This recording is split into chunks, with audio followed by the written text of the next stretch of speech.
안녕하세요. 오늘은 최명기 정신과 의사 선생님의 통찰을 좀 바탕으로 해서요.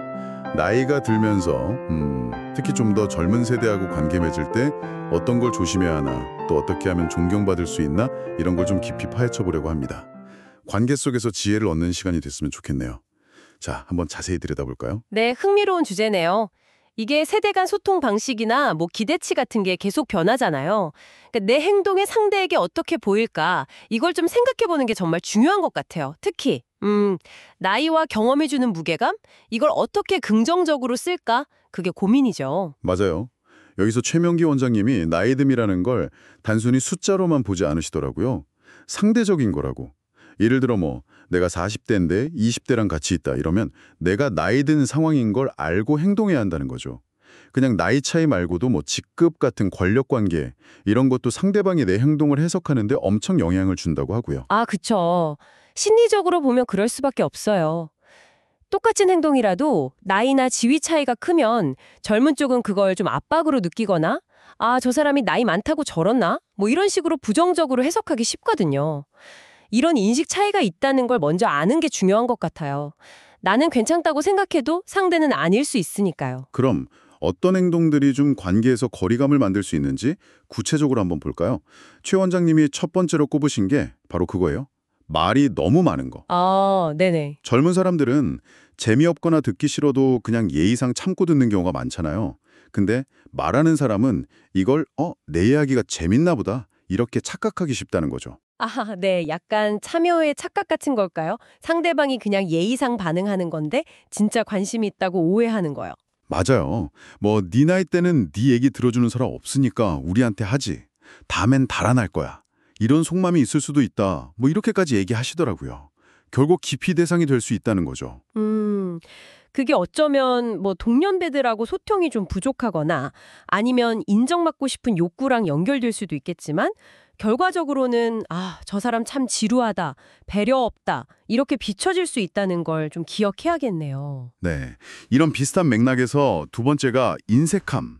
특히 좀 상황에 안 맞는 더치페이 요구 같은 거요. 아, 네. 나이 든 사람이 먼저 야, 우리 여기 가자. 이거 먹자. 이렇게 주도해 놓고 비용은 각자 내자. 이러면 젊은 사람들은 좀 자기가 먹고 싶은 거 먹으려면 우리 이용했나? 이렇게 불쾌할 수 있다는 거예요. 물론 항상 나이 든 사람이 다 내야 한다 이런 건 절대 아니죠. 아닌데 중요한 건 맥락인 것 같아요. 누가 먼저 제안했고 이게 어떤 모임이었나 이런 걸 좀 봐야죠. 관계 안에서 은근히 기대되는 역할이라던가 배려 이런 거랑 연결될 수 있으니까요. 그렇죠. 그리고 세 번째는 되게 사소해 보이는데 나이 묻기예요. 아, 나요? 네. 이게 특히 나이 많은 사람이 젊은 사람한테 그것도 이성한테 물어보면 상당히 무례하게 느껴질 수 있다고 하더라고요. 그럴 수 있겠네요. 그래서 굴이 궁금하면 내 나이를 먼저 밝히되 상대가 대답 안 하면 그냥 더 묻지 말라고. 그리고 어유 내가 초등학교 6학년 때 태어났네. 이런 반응은 진짜 최악이라고. 네, 그게 나이를 묻는 것 자체가 어떨 때는 좀 관계에서 위아래를 확인하려는 것처럼 느껴지거나 상대를 좀 평가하려는 듯한 느낌? 그런 걸 줄 수 있어서 불쾌감을 줄 수 있는 것 같아요. 맞아요. 자, 그럼 이렇게 좀 피해야 할 것들을 봤는데 그럼 반대로 최 원장님이 말하는 존경받는 태도는 뭘까요? 이게 흥미로운 게 뭘 더해서가 아니라 불필요한 걸 안 하는 거에 있대요. 아, 하지 않음의 미학이군요. 네. 예를 들면 부하 직원한테 커피 심부름 안 시키는 거, 개인적인 용무를 업무 메신저로 지시 안 하고, 회식 강요 안 하고 이런 거요. 네, 맞아요. 결국 핵심은 경계 존중이더라고요. 나이나 지위가 주는 어떤 힘, 이걸 이용해서 뭘 요구하기보다는 오히려 당연해 보일 수 있는 것조차 요구하지 않음으로써 저분은 지위가 있는데도 겸손하고 배려심이 깊네? 이런 인식을 준다는 거죠. 아하. 일종의 덜어냄으로써 더 얻는 방식이랄까요? 법인카드 사적으로 안 쓰고 누가 이미 지적한 실수 또 꾸짖지 않고 다 같은 맥락이죠. 그렇군요. 이 또 장기적인 관점이랑도 연결되는 것 같아요. 최 원장님이 노후 자금 중요성 엄청 강조하시면서 자녀한테 경제적으로 기대지 않아야 관계도 건강하게 유지된다. 이렇게 말씀하시거든요. 또 노년의 행복이 언제까지 걸을 수 있느냐 여기에 달렸다고 하면서 뭐 꾸준히 걷고 체중 관리하는 그런 신체적인 준비도 이야기하시고요. 네. 이게 단순히 그냥 돈 문제, 건강 문제 이걸 넘어서는 얘기 같아요. 내가 내 앞가림을 잘하고 있어야 정말 도움이 필요할 때 예를 들어 뭐 거동이 불편해진다거나 할 때 자녀와의 관계가 어떤 부담이나 의무감 이게 아니라 진짜 돌봄으로 연결될 수 있다는 거죠. 미리 건강한 관계 토대를 잘 만들어놔야 한다는 그런 중요성을 얘기하는 것 같아요. 네.